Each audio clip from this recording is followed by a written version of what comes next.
Seigneur et mon Dieu, je crois fermement que tu es ici, que tu me vois, que tu m'entends. Je t'adore avec profonde révérence. Je te demande pardon de mes péchés et la grâce de faire avec profit ce moment de prière. Ma mère, Immaculée, Saint Joseph, mon Père et Seigneur, mon ange gardien, intercédez pour moi. Nous lisons les lectures qui nous sont offertes par la liturgie d'aujourd'hui. La première lecture, c'est Saint Jean qui parle, nous dit « Mes enfants, c'est la dernière heure ». Et bien sûr, on comprend que dans le contexte de fin d'année que nous vivons aujourd'hui, c'est la dernière heure et il explique aussi le point de vue que nous devons avoir de garder la paix malgré ceux qui se constituent en maîtres de morale et qui nous font tellement de mal. Cependant, l'Évangile est surprenant. L'Évangile nous dit « Au commencement était le Verbe ». On voit dans ces paroles de Jean une invitation à regarder par le commencement. C'est curieux, on finit l'année par le commencement de tout. C'est Jean qui écrit « Au commencement était le Verbe ».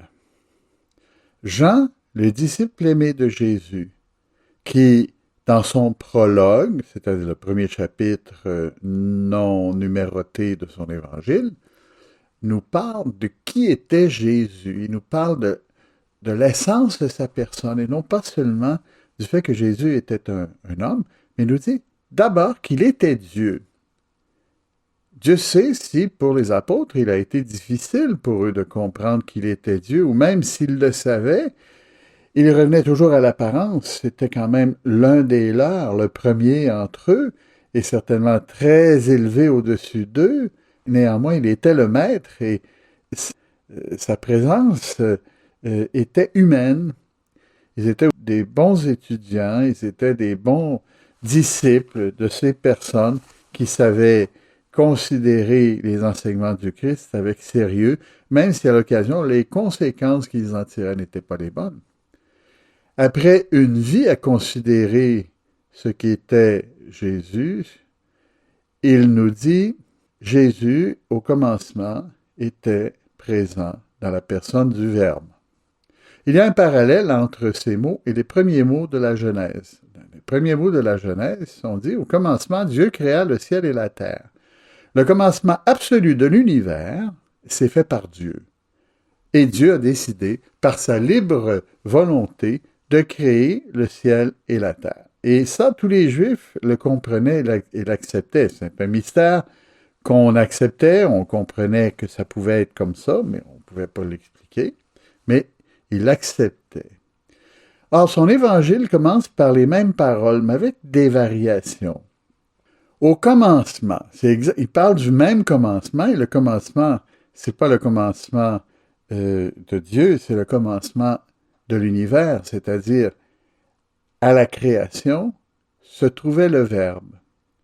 Avant la création, donc, se trouvait le Verbe qui était en Dieu. Vous remarquerez ici que simplement par la grammaire et, disons, le temps des verbes, au commencement, Dieu créa le ciel et la terre, ça commence abrupt. Hein? C'est un passé simple, un passé composé. Tandis que quand on dit « au commencement était le Verbe », c'est-à-dire avant même que le commencement fût, le Verbe existait. C'est pour ça qu'on utilise l'imparfait. Avant la création du monde, Jésus, le Verbe, existait. On ne le nomme pas, mais tous les éléments que Jean nous offre dans l'Évangile d'aujourd'hui nous rappellent qu'il s'agit de Jésus-Christ. Avant que le monde ne fût créé, si vous voulez comprendre, et Seigneur, éclaire-nous pour que nous aussi pouvions, comme Jean, nous émerveiller devant ce grand phénomène. Avant que le monde ne fût créé, le Verbe était. C'est pas qu'il était quelque chose. Le Verbe était, comme Dieu était. Dieu créa, le Verbe était, il subsistait en Dieu, éternellement. Il faisait partie de Dieu, un et trine. Aujourd'hui, devant ce texte, nous baissons la tête et nous nous mettons à la place de Saint Jean, qui voit que celui qu'ils ont fréquenté, celui qui a été avec eux, qui a partagé le pain, les poissons, qui a partagé les repas, qui a partagé leurs fêtes, qui a partagé aussi leurs moments de tristesse, Jésus était Dieu. Ça leur a pris du temps avant de s'en rendre compte, avant de comprendre exactement quel était le Messie, mais ils l'ont accepté et ils ont compris que soudainement, leur vie avait été remplie de Dieu. Extraordinaire réalité que Dieu s'était physiquement et corporellement manifesté à eux dans la personne de Jésus. Il les avait appelés et il leur avait donné, dit plus tard Saint Jean, le pouvoir de devenir pas seulement des amis de Dieu, mais des enfants de Dieu. À ceux qui le suivirent, il leur donna le pouvoir de devenir enfants de Dieu. Seigneur, c'est pas seulement pour Jean que tu as fait cela. Jean le dit dans des mots où lui-même se retrouve et nous fait considérer la grandeur de ce qu'il a toujours impressionné. C'est-à-dire que moi qui n'étais rien, j'ai été appelé à devenir un fils de Dieu dans Jésus-Christ.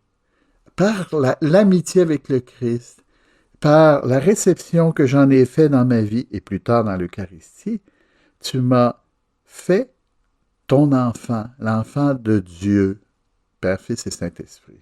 C'est magnifique. Le Christ était totalement Dieu. Le Christ était totalement égal au Père et au Saint-Esprit. Et il était ce qu'on appelle le Verbe, c'est-à-dire la deuxième personne de la Trinité. On aurait difficilement pensé ça à le regarder dans son humanité. Et cependant, il faut le considérer. Le Christ a dit, ceci est mon corps, ceci est mon sang, prenez et mangez. Il ne pouvait pas interpréter autrement que son corps et son sang humain dans le miracle de l'Eucharistie. Ils ont mangé Jésus, ils ont reçu la nourriture spirituelle qui est le fruit de sa mort et de sa passion pour nous, parce que le Père a voulu nous l'envoyer pour nous sauver. Pouvoir d'enfant de Dieu.